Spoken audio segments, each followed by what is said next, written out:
chers, euh, on va dire auditeurs, chers suiveurs sur les réseaux sociaux. Nous sommes heureux de nous retrouver une fois de plus avec vous. Ça nous a aussi euh, manqué de commencer l'émission. Les aléas techniques, c'est toujours un souci, surtout euh, lorsqu'il faut faire l'émission en même temps, radio et en même temps à travers le net. Dans un jour, il y a coupure. Donc, mais nous rendons grâce à Dieu qui est au-dessus de toutes choses. Donc, soyez la bienvenue à votre émission Gospel Time New Life. Donc, aujourd'hui, nous allons revenir donc sur notre thème, la religion dans tous ses états. Et vous pouvez participer, bien entendu, à l'émission en direct, ça veut dire en écrivant sur la page Christianisation des Nations. L'émission est en direct sur la page Gospel Time New Life. L'émission est aussi en direct, bien sûr. Et vous pouvez aussi aller à travers YouTube. Donc, vous prenez Christianisation des Nations. Vous avez l'émission en direct. Mais si vous voulez intervenir et écrire, donc c'est notamment à travers Facebook. Et puis, voilà, vous pouvez aussi envoyer un SMS au 600 99 52 60 40 ou alors au 614 59 80 06 par WhatsApp pour ceux qui ont le téléphone, qui regardent par l'ordinateur ou la télévision. Vous avez là affiché donc les contacts. Avant de nous lancer, nous allons nous en remettre au Seigneur parce qu'aujourd'hui, dans l'émission, je ne suis pas tout seul. Il y a Emmanuel Ndam donc à la réalisation, pour le son. Vous avez bien sûr Herman Gunté et puis à la caméra, donc Arnaud Kibeng. Nous avons quelqu'un qui nous assiste de l'autre côté, c'est Claudia Ndam. Et sur le plateau, c'est Roche Tchadi. Alors, bonsoir Roche. Bonsoir prophète apostolique et bonsoir à tous nos chers cyber auditeurs qui nous suivent tous les dimanches à 19 heures. Voilà, il faut dire que c'est une joie pour nous de lancer l'émission aujourd'hui. Ça n'a pas été facile, hein. Complètement prophète, ça n'a pas vraiment été facile. Voilà, nous allons tout de suite prier le Seigneur. Ok, nous prions. Éternel notre Père et notre Dieu, nous te disons merci pour cette occasion d'apporter ta lumière.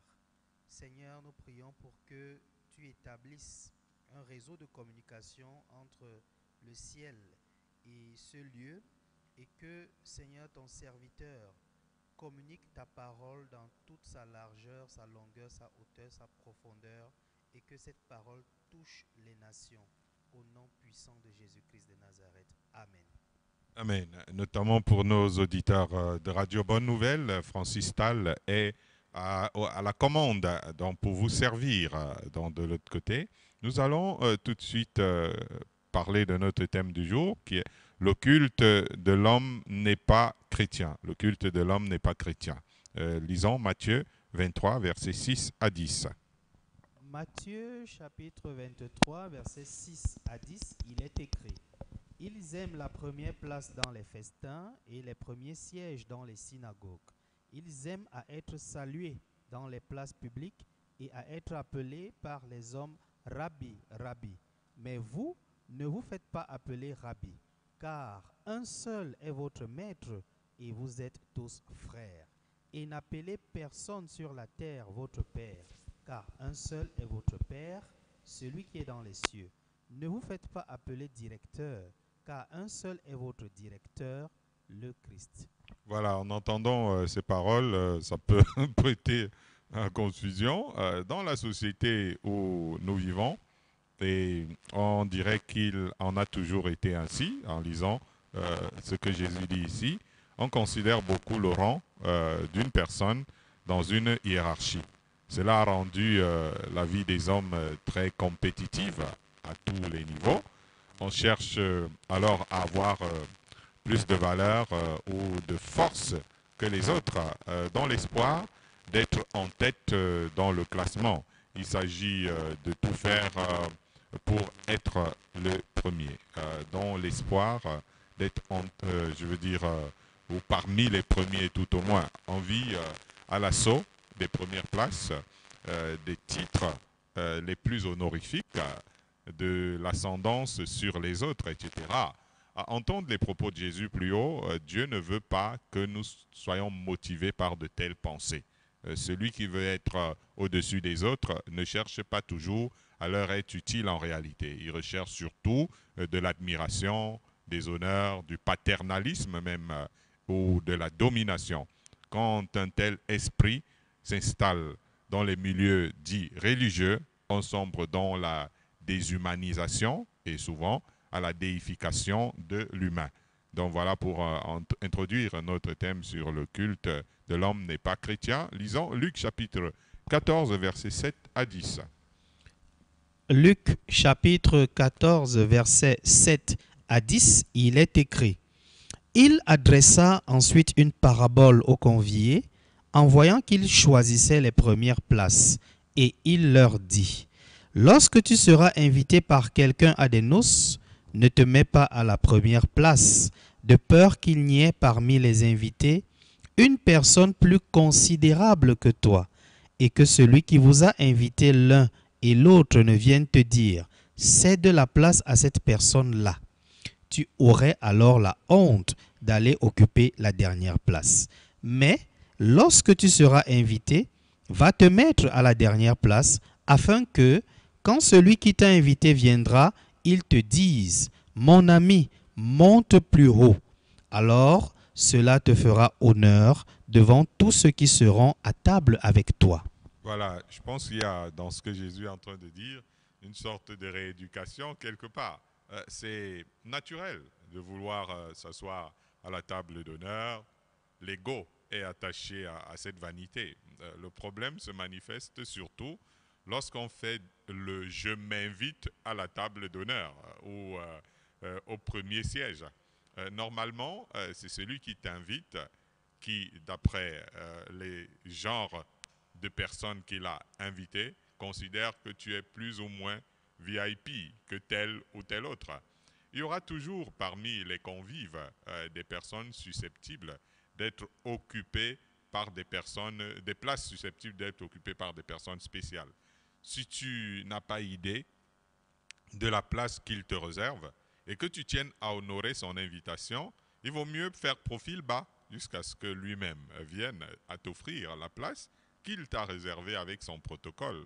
C'est vrai que ça va te faire une grosse tête si en entrant dans la salle, tu vas toi-même t'installer dans un siège d'honneur et qu'on vienne te souffler à l'oreille que c'était la place de tel ou tel et qu'on aille t'installer ailleurs, là où tu n'imaginais pas. C'est toujours plus beau de traverser la salle de derrière à devant, conduit par le protocole, que de faire l'inverse. Et généralement, ça ne dépend pas de qui est arrivé en premier ou après les autres. Les places sont réservées dans la vie. Ça ne s'arrange pas. Je veux dire, ça ne s'arrache pas. Il y a des personnes imminentes de par leur place dans une hiérarchie donnée selon le milieu ou l'objet de la réunion. La place que tu occupes ici peut être différente de celle que tu occupes là-bas. On peut te connaître ici et on t'ignore là-bas. Il faut s'adapter à tous les milieux. Il y aura toujours quelqu'un de plus honorable ou de moins honorable que nous. Et cela ne dépend que de l'autre.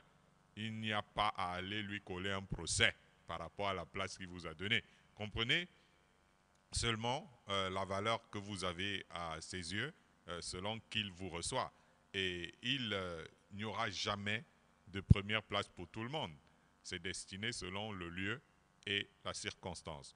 Mais lorsqu'on t'invite, je veux dire lorsqu'on invite un public dont on n'a pas connaissance des personnes invitées, il faut éviter la discrimination. Ça, c'est quand même à noter.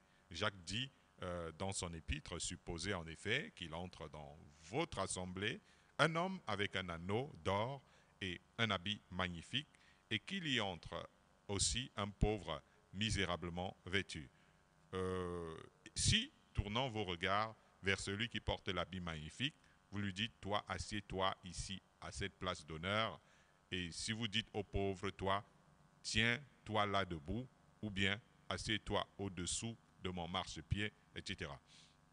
Lorsque vous recevez de parfaits inconnus, en dehors des places réservées d'avance, les gens s'installent par ordre d'arrivée.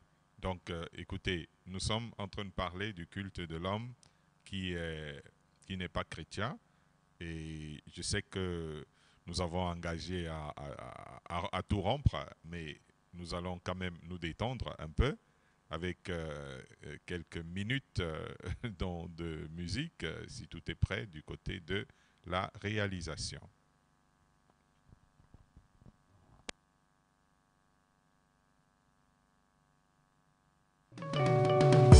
Le Congo-Ça est la pire plaie de toute société.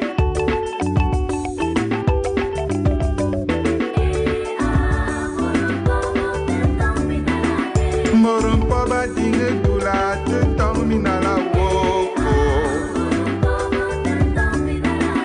Morompo badamu veha te tangminala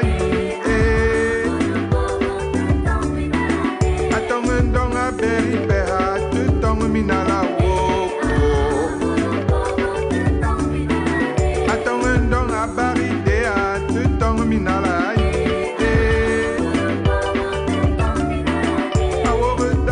Banunga te tangminala wo. Anhana nunguti yarna te tangminala Duai taba muminine no te tangminala wo. Majona duai taba muminine no te tangminala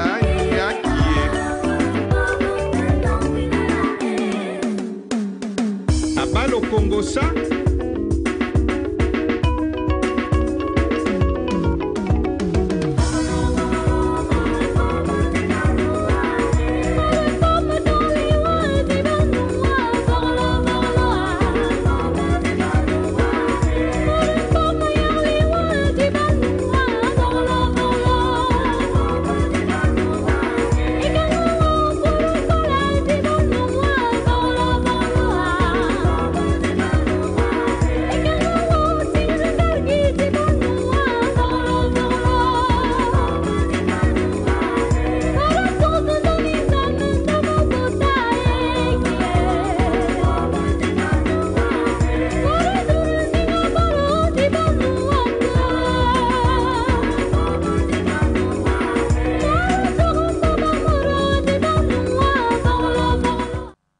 De retour sur le plateau après cette ponctuation musicale à Abalo Congo-Ça. Donc nous allons continuer avec notre grand thème, la religion dans tous ses états. Et aujourd'hui, nous parlons du culte de l'homme qui n'est pas chrétien. Lisons Jean 3, versets 26 à 30. Jean chapitre 3, versets 26 à 30, la Bible dit ceci. Ils vinrent trouver Jean et lui dirent, « Rabbi, celui qui était avec toi au-delà du Jourdain et à qui tu as rendu témoignage, voici, il baptise et tous vont à lui. » Jean répondit, « Un homme ne peut recevoir que ce qui lui a été donné du ciel. Vous-même m'êtes témoin que j'ai dit, je ne suis pas le Christ, mais j'ai été envoyé devant lui. Celui à qui appartient l'épouse, c'est l'époux. Mais l'ami de l'époux qui se tient là et qui l'entend éprouve une grande joie à cause de la voix de l'époux. Aussi, cette joie qui est la mienne est parfaite. Il faut qu'il croisse et que je diminue. » Voilà, il faut dire que rabbi, c'est le même terme que rabbin chez les Hébreux. Puisque Jésus a parlé de là ici, et rabbi, rabbin, ça veut dire maître. Je ne pense pas que Jésus soit spécialement contre le fait que l'on nomme les juristes maîtres lorsqu'on s'adresse à eux dans le cadre de leur métier. C'est un peu comme si on disait Sa Majesté, Son Excellence, mon révérend, etc. C'est juste une appellation. Mais Jésus veut certainement, d'une part, dénoncer l'attachement à des titres honorifiques qui nous plaisent sur la place publique pour flatter notre ego. Il y en a qui sont friands de titres honorifiques et se donnent toutes sortes de noms ronflants dans les milieux ecclésiastiques qui ne sont même pas des termes bibliques parfois. C'est au pied du mur qu'on juge normalement le maçon et non au titre qu'on lui colle.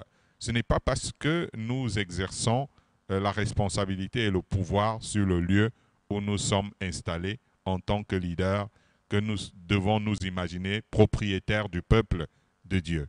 Si nous sommes appelés à jouer un rôle de guide et de modèle, nous ne devons pas asservir ceux qui nous sont échus en partage. Seul le Christ doit exercer son contrôle en toute liberté sur les fidèles dont nous avons la responsabilité. C'est lui qui doit avoir l'autorité totale sur eux, même s'il nous revient à nous de les éduquer. Nous sommes tentés d'avoir le contrôle sur les gens, mais nous ne sommes pas le Christ. Voilà, il faut qu'il croisse et que nous diminuions de plus en plus. Celui qui cherche à se substituer à Christ dans le cœur des croyants est un gourou. Vous remarquerez qu'à la vue de Moïse et Élie, en compagnie de Jésus, lors de la transfiguration sur la montagne, la première réaction de Pierre était de dresser 3 tentes, une pour Moïse, une pour Élie et une autre pour Jésus. Mais le Père leur recommanda de n'écouter que Jésus seul. C'est dire que les vraies brebis du Seigneur n'écoutent que sa voix à travers ses serviteurs, même les plus éminents. S'ils ne reconnaissent pas la voix du bon berger, à travers celui qui parle, ils fuiront loin de lui. Là, c'est les vraies brebis du Seigneur dont on parle. Et nous allons évoluer dans notre sous-thème, le culte de l'homme n'est pas chrétien, en lisant Romains chapitre 12, verset 10. Épître de Paul aux Romains, chapitre 12 et le verset 10. Par amour fraternel, soyez pleins d'affection les uns pour les autres. Par honneur, usez de prévenance réciproque.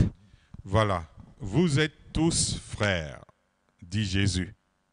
Et est-ce que c'est faux alors, même s'ils viennent de tous les horizons et de toutes les races et langues de la terre, que les enfants de Dieu sont nés de nouveau du même Père céleste en Christ? Est-ce que c'est faux ça? Mais ce que Jésus veut, c'est que les enfants de Dieu deviennent pour les autres des amis avec lesquels ils entretiennent des liens fraternels. Ceci a été cher aux yeux des premiers disciples. Et combien plus cela se doit à l'intérieur d'une communauté. L'amour que l'on porte aux fidèles, à nos collaborateurs, va faire qu'on voie en eux des frères et non des esclaves. Cela ne veut pas dire qu'il faut se lancer dans une familiarité vulgaire. C'est pourquoi Paul dit que par honneur, nous devons user de prévenance réciproque. Chacun doit reconnaître sa place dans la maison de Dieu, selon qu'il est écrit dans le livre des Actes des Apôtres, que le peuple les honorait et personne ne les abordait n'importe comment. En tout cas, ce n'est pas celui qui se recommande lui-même qui est quelque chose, mais c'est celui que Dieu recommande. C'est à Dieu tout honneur et toute gloire. Ainsi dit l'Éternel, j'honore celui qui m'honore. L'amour fraternel consiste à s'aimer les uns les autres avec grande affection. On doit retrouver cela au milieu des enfants de Dieu. Jésus dit, si vous vous aimez les uns les autres, c'est à cela qu'on reconnaîtra que vous êtes mes disciples. Vous voyez-vous, cela va bien au-delà des protocoles hiérarchiques. Un frère est forcément une personne qui entretient avec les autres des liens de solidarité et de proximité. Cela doit être manifeste pour ceux qui vivent et œuvrent ensemble avant de pouvoir s'étendre à tous, bien entendu. Nous allons évoluer vers la fin tout à l'heure, mais nous lisons d'abord Jean, chapitre 12, le verset 49 à 50. Jean, chapitre 12, verset 49 à 50, il est écrit « Car je n'ai point parlé de moi-même, mais le Père qui m'a envoyé m'a prescrit lui-même ce que je dois dire et annoncer. Et je sais que son commandement est la vie éternelle. C'est pourquoi les choses que je dis, je les dis comme le Père me les a dites. Voilà, nous reviendrons tout à l'heure après cette courte ponctuation musicale pour commencer à commenter notre message du jour. Le culte de l'homme n'est pas chrétien.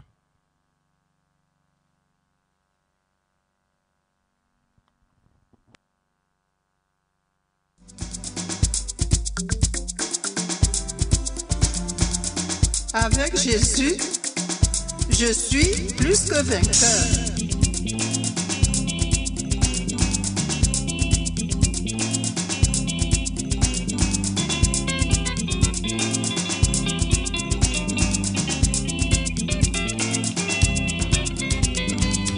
Tu sèmes les divisions, mais tu ne mourras pas.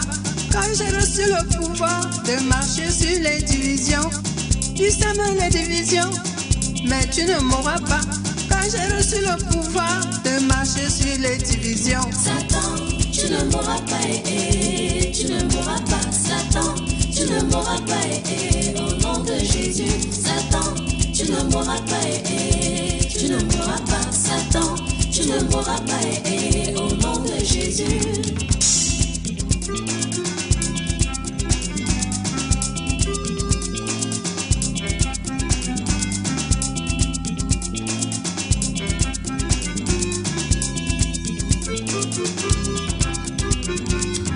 Tu mets les querelles, tu ne mourras pas. Moi j'ai reçu le pouvoir de marcher sur les querelles. Tu mets les querelles, tu ne mourras pas. Moi j'ai reçu le pouvoir de marcher sur les querelles. Satan, tu ne mourras pas, tu ne mourras pas. Satan, tu ne mourras pas. Voilà, nous sommes de retour après cette ponctuation, bien sûr, cette musique de Mama. Esaïe, tu ne mourras pas. Lisons, nous allons revenir à notre lecture pour que vous puissiez vous retrouver dans la suite du message sur le culte de l'homme n'est pas chrétien. Jean 12, versets 49 à 50. Jean chapitre 12, versets 49 à 50. Voici les paroles du Seigneur Jésus-Christ.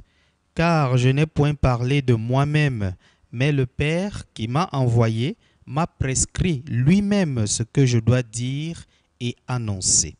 Et je sais que son commandement est la vie éternelle. C'est pourquoi les choses que je dis, je les dis comme le Père me les a dites. Amen. Alors, l'apôtre Paul reconnaît qu'un enfant de Dieu peut avoir plusieurs enseignants quand nous lisons ses épîtres dans son parcours dans la foi, mais qu'un enfant de Dieu ne peut aussi n'avoir qu'une seule personne qui l'a engendré en Jésus-Christ par l'Évangile. Vous voyez? Il dit, si vous avez plusieurs pères, c'est pas moi, je reste... c'est moi qui vous ai engendré dans la foi. C'est ce que l'apôtre Paul précise. C'est pourquoi, par exemple, il appelle Timothée son enfant légitime en la foi. C'est important que nous parlions, pour commenter ce que Jésus dit, n'appelez personne d'autre sur la terre votre Père, pour que ce soit selon l'évangile que nous l'entendions. L'apôtre Paul appelle les chrétiens de Galate ses enfants pour qui il éprouve à nouveau les douleurs de l'enfantement jusqu'à ce que Christ soit formé en eux. Même l'apôtre Jean appelle ses disciples dans ses épîtres ses petits-enfants. Mais dans la Bible, le terme père spirituel n'existe pas. C'est-à-dire, si vous lisez toute la Bible, vous allez voir que ça n'existe pas. Par contre, le terme père des esprits existe. Et ce terme est attribué à Dieu dans le livre d'Hébreux. N'allez surtout pas croire que l'homme de qui vous êtes enfant ne doit pas être votre père. Honore ton père et ta mère, c'est ce que la Bible dit, et Jésus le répète d'ailleurs dans l'évangile autant de Matthieu que de Luc. La Bible parle aussi des pères selon la chair, voyez-vous? Donc un homme d'un certain âge aussi est naturellement appelé un père. Jésus lui-même pouvait s'adresser aux Juifs en ces termes, vos pères, voyez-vous, mais puisqu'il n'y a qu'un Père des esprits, des justes, c'est lui le Père spirituel. Je pense que c'est ce que le Seigneur voudrait dire dans sa parole. Ce qui est né de chair est chair, et ce qui est né de l'esprit est esprit. Par rapport à notre esprit, nous n'avons qu'un seul Père, et c'est avec lui que nous devons communiquer en esprit, quand bien même ce serait par le Saint-Esprit, tout en sachant que le Père et Jésus, son Fils, sont un. C'est notre Père qui est aux cieux. Nous ne devons pas accepter d'avoir une communication spirituelle d'un tout autre ordre. Par exemple, peut-être, voilà, vous avez peut-être votre Père spirituel, il serait peut-être quelqu'un qui vous parle par des rêves, ou je ne sais pas moi, donc des trucs comme ça, non. Peut-être, sauf si Dieu veut prendre l'image de quelqu'un, mais il faut que ça reste une communication qui vienne de Dieu et non d'un homme qui serait en train de communiquer spirituellement ou de manière, comme on dit, mentalement avec les autres. Ça, c'est très dangereux. Nous ne devons pas accepter d'avoir une communication spirituelle de tout ordre, de tout autre ordre, si ce n'est la communication du Père qui nous parle par son esprit. Lui seul est parfait et c'est à lui seul que nous devons réellement nous identifier, quand bien même nous aurions des modèles sur la terre. Jésus nous demande en fait d'être parfait comme notre Père céleste est parfait. Nous devons faire sa volonté au détriment de la nôtre et lui permettre de régner souverainement sur nous. Voilà ce que nous devons entendre en fait par n'appelez personne d'autre sur la terre votre Père, parce qu'un seul est votre Père, celui qui est dans les cieux. Donc nous allons lire 2 Thessaloniciens chapitre 3, le verset 5. Donc tout ce que nous disons là, c'est pour éviter en fait le culte de l'homme, parce que le culte de l'homme n'est pas chrétien. Voilà, 2 Thessaloniciens 3, verset 5. Seconde épître de l'apôtre Paul aux Thessaloniciens, chapitre 3, verset 5. Il est écrit: que le Seigneur dirige vos cœurs vers l'amour de Dieu et vers la patience de Christ. Voilà, nous avons entendu Jésus dire n'appelez personne sur la terre votre directeur, parce qu'un seul est votre directeur, le Christ. Et donc, en entendant ça, ce n'est pas pour dire à ceux qui travaillent d'aller au bureau demain et de ne plus appeler leur DG ou je sais pas moi, ou directeur d'école, etc. Ça reste sur le plan social et humain des personnes qui ont cette charge. Il faut comprendre ce que Jésus va entendre par n'appeler personne votre directeur, parce qu'un seul est votre directeur, le Christ. Une seule personne doit diriger nos cœurs. Ce n'est pas un homme, mais les leaders dans plusieurs domaines de la vie et autant sur le plan sacerdotal. Paul écrit par exemple aux chrétiens: nous vous prions, frères, d'avoir de la considération pour ceux qui travaillent parmi vous, qui vous dirigent dans le Seigneur et qui vous exhortent. Ayez pour eux beaucoup d'affection à cause de leur œuvre. Donc, ceci enlève la pensée que nous pouvons avoir sur un seul est votre directeur, le Christ. Il faut comprendre bien le sens. Il faut aimer profondément nos dirigeants dans le Seigneur. Ils sont chargés de nous conduire vers Dieu, le véritable directeur de notre vie. Paul écrit encore que les anciens qui dirigent bien soient jugés dignes d'un double honneur, surtout ceux qui travaillent à la prédication et à l'enseignement. Il faut vraiment donner de la haute estime et de la haute valeur à nos dirigeants dans le Seigneur. Leur travail, c'est de nous pousser vers Dieu par toutes sortes d'encouragements, d'enseignements et d'avertissements. Mais c'est afin que nous soyons au final conduits par Jésus, le bon berger. En fait, c'est ça le travail. Ça veut dire c'est un peu comme les personnes qui vous indiquent votre berger pour qu'ils puissent vous guider. Donc, aller vers le berger, dont leur travail, c'est de nous mener au bon berger. C'est un peu comme commencer par la chair et le sang pour ensuite finir par l'esprit. En fait, voyez-vous. Donc, on peut être enseigné par la chair et le sang qui nous révèlent des choses. Et puis, le grand bonheur, lorsque le Père, le Seigneur lui-même peut se révéler à nous. Nos leaders ne peuvent pas lire tout le temps dans nos cœurs. Voyez-vous, il faut que ce soit une révélation du Saint-Esprit. Nos leaders ne sont pas omniprésents dans notre quotidien. Il faut bien comprendre ce que Jésus est en train de dire. Nos leaders ne sont pas présents dans notre intimité. C'est pour ça que c'est très important que Jésus devienne notre directeur. Parce que lorsque nous perdons de vue la présence de celui que nous avons établi comme le directeur de notre cœur, de notre vie, une fois qu'il n'est pas là, nous sommes perdus. Voyez-vous? Nous avons donc besoin de Dieu comme notre vrai directeur permanent et omniprésent. C'est ce que Jésus a envie de dire dans ses paroles. Parce que rien n'est caché devant lui et il sonde nos cœurs et connaît nos pensées et nos sentiments les plus profonds et les plus secrets. C'est pour ça que c'est lui qui doit nous diriger, c'est lui qui doit conduire nos cœurs. Voyez, il ne peut y avoir meilleur directeur de notre conscience que le Christ à travers la communication du Saint-Esprit. C'est comme ça qu'il faut comprendre dans cette parole de Jésus. Il dit, n'appelez personne votre directeur parce qu'un seul est votre directeur, le Christ. Je pense qu'après avoir expliqué de cette manière, vous pouvez comprendre mieux, ce qui n'exclut pas le fait que nous ayons des leaders. Donc le travail des leaders est limité dans le sens qu'ils ne peuvent pas être omniprésents, tandis que nous devons être conduits au quotidien par le Seigneur à travers son esprit. C'est ce que Jésus veut nous signifier dans cette parole. C'est pour ça qu'il est le bon berger dans un sens omniprésent. Voilà. Et dans le sens de l'intimité, dans le sens de, c'est pas moi, la vie individuelle, la vie personnelle, loin de tout regard, etc.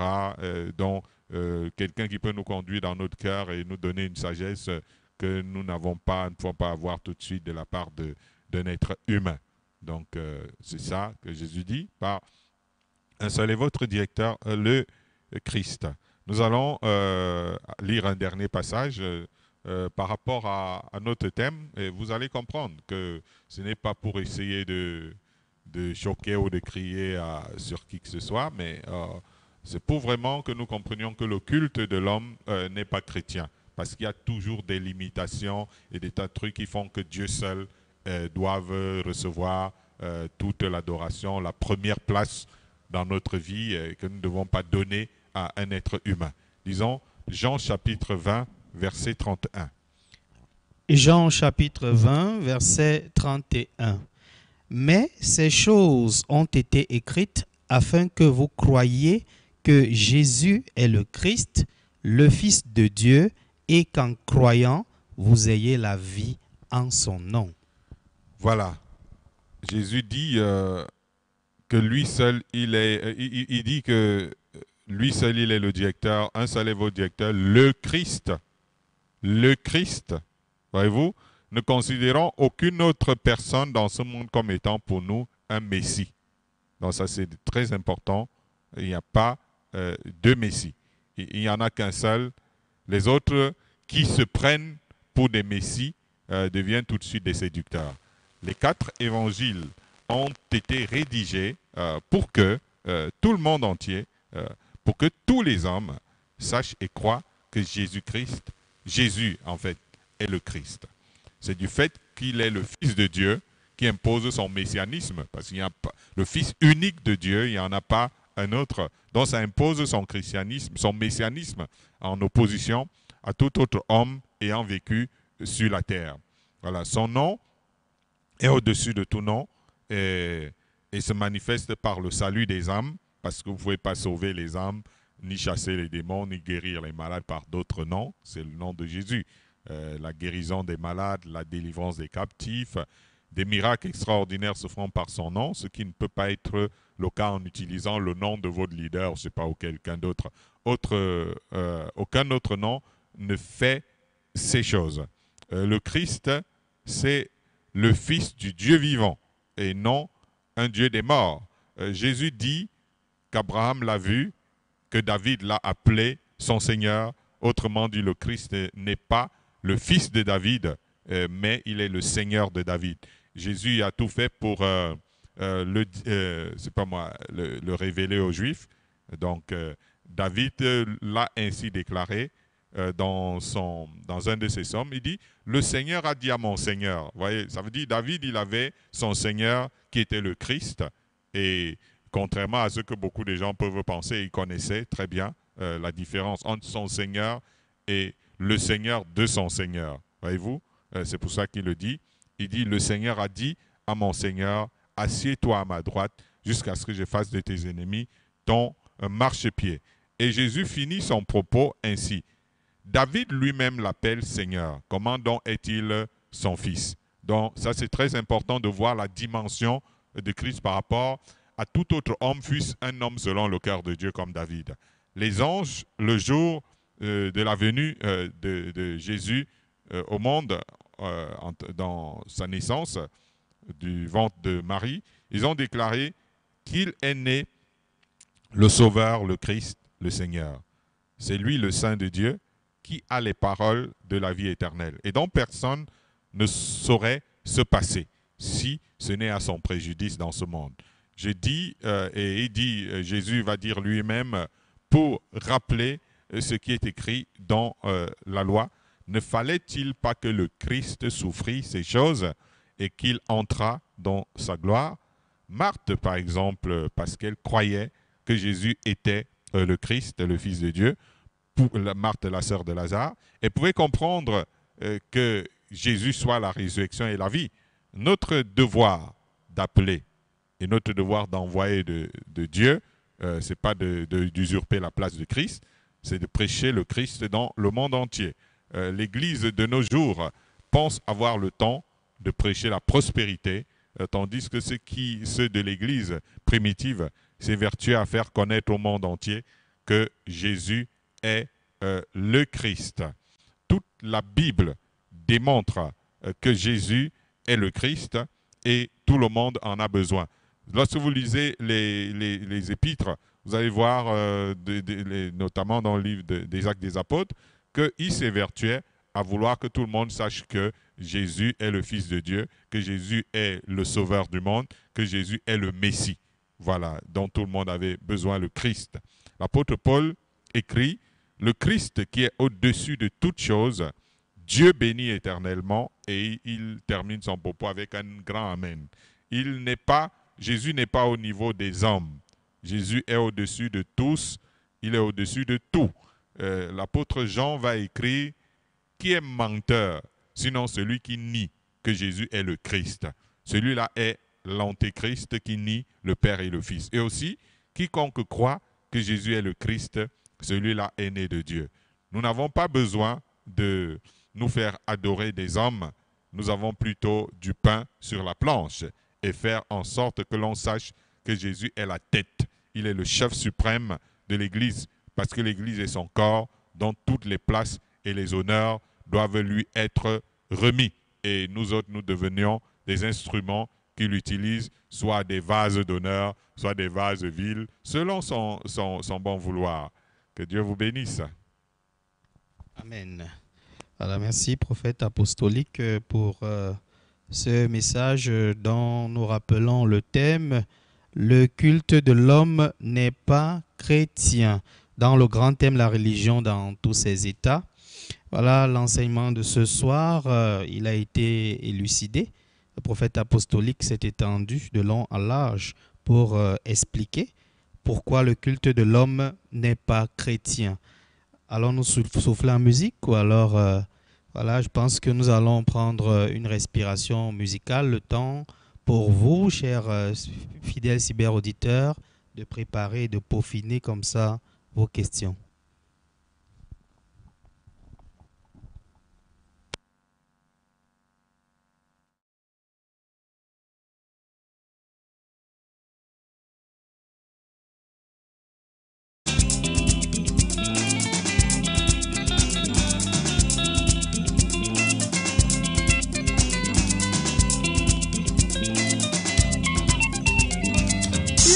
De tes pièges, mais tu ne mourras pas, car j'ai reçu le pouvoir de marcher sur ces pièges.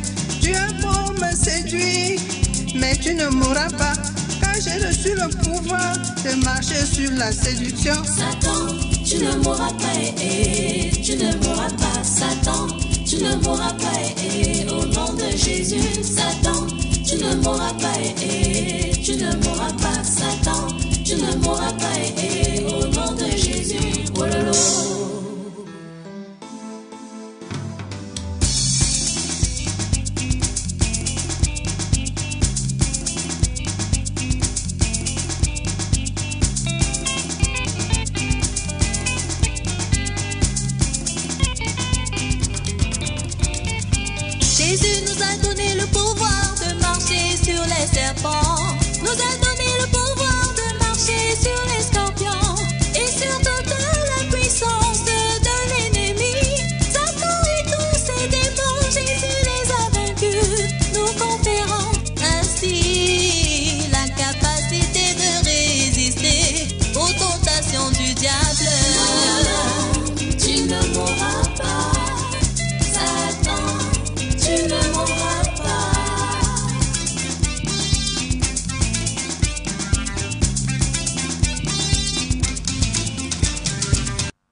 Nous sommes de retour sur le plateau, comme ça, et nous vous lisons parce que voilà, vous participez à l'émission. Nous avons l'évangéliste Christophe Ndam. Greetings to all the servants of God in studio from the Ndam family. Thanks, Apostle, for the ongoing teaching and clarifications. God bless and inspire you more and more. Merci, Papa Ndam. Et là, nous avons Claudia Ndam 2. Voilà. C'est Ndam 2, c'est pas Ndam 1. Bonsoir aux hommes de Dieu sur le plateau. Merci. Bien. Je pense que Roche est d'accord. Bonsoir. Voilà. Maman Aline Assamba, voilà. Bonsoir apôtre, bonsoir aux serviteurs de Dieu en studio et à toute l'équipe technique de Gospel Time New Life. Nous sommes très bénis. Donc, nous aussi, hein, surtout avec vos réactions aussi à la fin, après avoir été édifiés par la parole. Et nous avons donc là Claudia, une dame qui pose la question: quel est le regard du Seigneur par rapport aux affiches et photos des leaders des ministères sur l'autel, sur l'estrade, à l'intérieur des assemblées? N'est-ce pas là une manière d'amener le culte de l'homme dans la maison de Dieu? Je partage cet avis, effectivement. Je pense que c'est très important que lorsqu'on entre dans une salle d'église, on ne trouve pas d'image parce que nous avons déploré parfois le fait que dans l'église romaine, on voit des effigies des anciens qui étaient partis, et puis on est contre ça. Mais si nous-mêmes nous commençons à mettre nos propres images sur l'autel, sur le podium, etc., je ne sais pas si c'est juste pour changer d'image. Ça veut dire que si, comme les autres, ce n'étaient pas des bonnes images, et c'est nos photos qui sont mieux devant l'autel ou quelque chose comme ça, c'est pas bien. On peut comprendre qu'on soit en train de faire une campagne d'évangélisation, on fasse des affiches pour dire, bon voilà l'orateur, voilà le prédicateur, voilà, etc., etc. Mais une fois qu'on est à l'intérieur de la maison de Dieu, nous ne faisons plus d'image quelconque, c'est plutôt le Saint-Esprit qui doit prévaloir donc, dans la présence de Dieu. Prophète apostolique, il y a quelques réactions du côté de Facebook. Le frère Guy Roger Nouma qui nous salue. Bonsoir aux hommes de Dieu en studio. Nous le saluons également. Bonsoir. Valdez, Peggy, Tinda, Mélie, bonsoir à l'apôtre et aux serviteurs de Dieu en studio, puis au staff technique et aux différents auditeurs. Que le Seigneur vous bénisse. Nous sommes à l'écoute. Merci. Et notre cher fidèle cyber-auditeur Luc Christian Zana, qui nous suit depuis le Congo, qui dit: merci apôtre pour cet enseignement. Maintenant, quels sont les risques majeurs qu'encourent les fidèles quand le pasteur, par exemple, n'est pas un modèle? Voilà. Quand le pasteur n'est pas un modèle et que nous soyons appelés dans son ministère, parce que ça peut arriver hein, que Dieu ait appelé quelqu'un sous un père dans la foi qui n'a pas un bon comportement, qui c'est arrivé. C'est-à-dire avec, par exemple, Samuel. Samuel a grandi sous un père que Dieu blâmait souvent. Donc, n'empêche que Samuel devait grandir là. Et Dieu enseignait à Samuel à ne pas imiter son père. Il faisait grandir Samuel sur la base des erreurs. Il dit, bon, tu vois, voilà ce que le père est en train de faire qui n'est pas bien. Et il ne faut pas que quand tu seras érigé demain, que tu fasses ce genre de choses. Donc, il n'y a pas eu claquement de porte forcément. Il y a eu David sous Saül. David n'a pas touché à loin de l'Éternel. Il n'a pas trouvé spirituel bien d'aller peut-être le calomnier, d'aller s'attaquer à lui, comme lui s'attaquait au jeune David qui était sous son autorité. Donc, nous avons vu aussi Samuel. Samuel qui priait beaucoup pour le roi Saül. C'est Dieu même qui a dit à Samuel, arrête de prier pour lui parce que je l'ai rejeté. Donc, tant que le Seigneur ne nous confirme pas qu'il a rejeté quelqu'un, nous pouvons continuer à intercéder pour lui. L'apôtre Paul dit, priez pour moi. Donc, les leaders, ils prient pour les fidèles. C'est bien que les fidèles, ils prient aussi pour leur leader. Mais si on se sent en danger spirituellement ou son âme en danger sous une personne qui peut-être est en train de vouloir nous amener en brousse, il vaut mieux pour le salut de son âme s'esquiver. Donc voilà ce qu'on peut répondre là-dessus. Merci, prophète apostolique. Il y a une deuxième question de Luc Christian Diana. Apôtre, comment un leader devrait se comporter quand les fidèles le vénèrent comme Dieu? Voilà, je pense que un apôtre, voilà, quelqu'un qui est vénéré par les fidèles, il va lorsqu'il leur apporte un enseignement clair de la parole de Dieu, lorsqu'il va élever le Christ, lorsqu'il va honorer Dieu, et non se prêcher lui-même, ça va amener ceux qui au départ étaient attachés à la chair et le sang de commencer à se tourner vers le Seigneur. Voyez-vous, parce que l'être humain a tendance à être idolâtre. Il a tendance à être idolâtre. Mais maintenant, c'est l'enseignement de la parole de Dieu qui amène les gens maintenant à partir de la chair c'est-à-dire, même s'ils ont commencé par la chair, ils finissent maintenant par l'esprit. Donc, ça, c'est le travail bon enseignement. Ça veut dire, mais lorsque les gens sont mal enseignés, ils vont rester dans l'erreur de l'idolâtrie. Donc, voilà un peu ce que je peux dire là-dessus. Merci beaucoup, prophète apostolique. À l'instant, nous recevons le bonsoir du bien-aimé Martinez. Bonsoir à notre leader et à tous ceux qui l'accompagnent sur le plateau. Merci. Voilà, je pense que l'homme de Dieu a apporté les éclairages nécessaires à toutes vos préoccupations. Nous bénissons le Seigneur pour cette émission de ce dimanche 17 décembre 2023 et nous voulons rappeler les programmes du ministère Christianisation des Nations dont le leader est le présentateur de cette merveilleuse émission Gospel Time New Life, le prophète apostolique Alain-Joseph Assamba. Le ministère Christianisation des Nations est situé au quartier Kolfoulou, vers Soa, sur la route de Légnette et à côté de la Grande Sierre.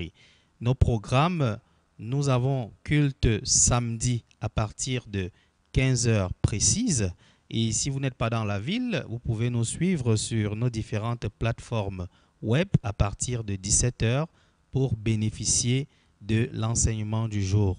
Et nous avons une réunion de prière et de jeûne tous les mardis à partir de 16h30. Vous pouvez venir et nous allons prier pour notre nation, prier pour nous-mêmes, prier pour nos familles et présenter les besoins pressants que nous avons. Et le Seigneur ne manquera pas de nous exaucer dans sa volonté souveraine. Alors, nous sommes heureux comme ça de l'émission de ce soir et nous vous souhaitons un bon dimanche, un bon début de semaine par avance et à dimanche prochain si le Seigneur le permet.